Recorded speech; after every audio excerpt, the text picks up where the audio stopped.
Next year's Redmond Centennial celebration is now full speed ahead. I'm Steve Coffey. The Redmond Centennial Committee hosted a special dinner Saturday night to raise money to pay for all the events that are planned and will be planned to celebrate the Centennial next year.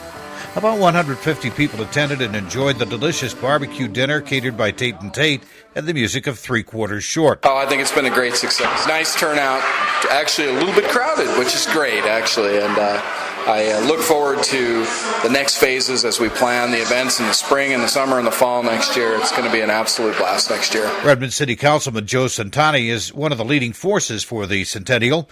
Mayor George Endicott greeting the crowd. You know, we've made it for 100 years. Next July, we'll celebrate our centennial. As Joe likes to say, you only get an opportunity to do it once. So let's do it up. And with that, I'm going to turn it over to Joe.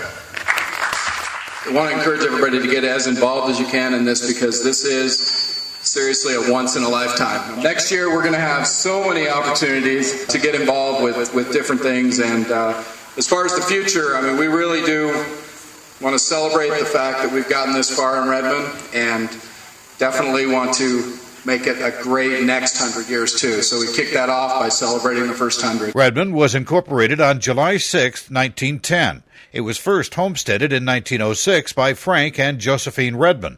One of those attending the kickoff dinner Saturday evening was Joe Wigan. My father's Aunt Josephine that was married to Frank Redmond. So it's Frank Redmond is my great uncle and Josephine is my great aunt. In your experience with Redmond, how has it changed over the years? Oh, tremendously. Well, when we graduated from high school, we had like 63 or 4 in our graduating class, and now they have 600. And it's a beautiful city. Jane Schrader is with the Redmond Historical Commission and a member of the Centennial Committee. She says Redmond has a lot of history to celebrate. Definitely there is. And you walked into the room tonight through a tent house. And the reason for the tent house is that a lot of people, when they first came here 100 years ago, that's what they lived in, even in the wintertime. And the tent house is a tent on top of some boards, and the floor is the ground.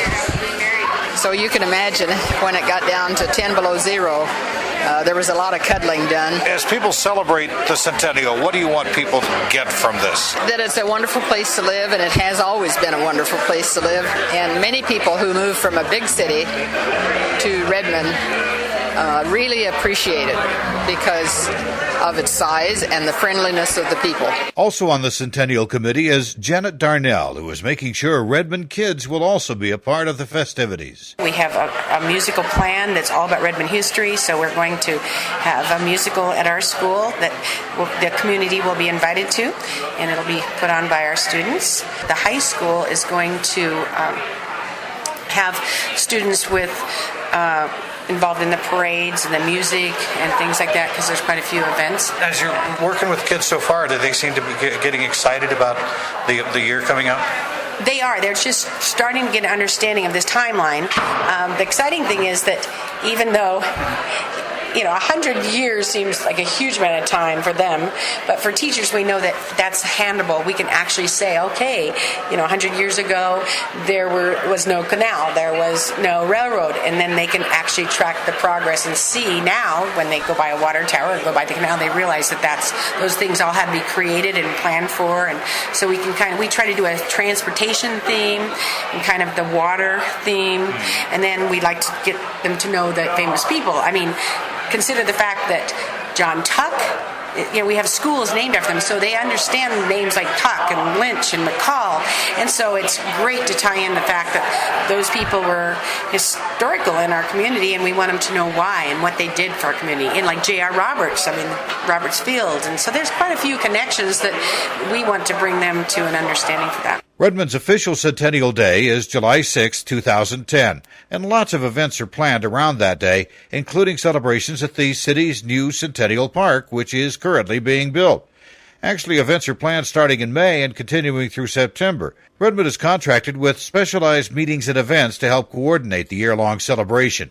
Amanda Gow is pleased at how Saturday's fundraising dinner went. I think it went wonderfully. It is going to be a fabulous year for Redmond. I'm Steve Coffey. Take 5 is a presentation of 1110 KBND Radio News. Depend on us.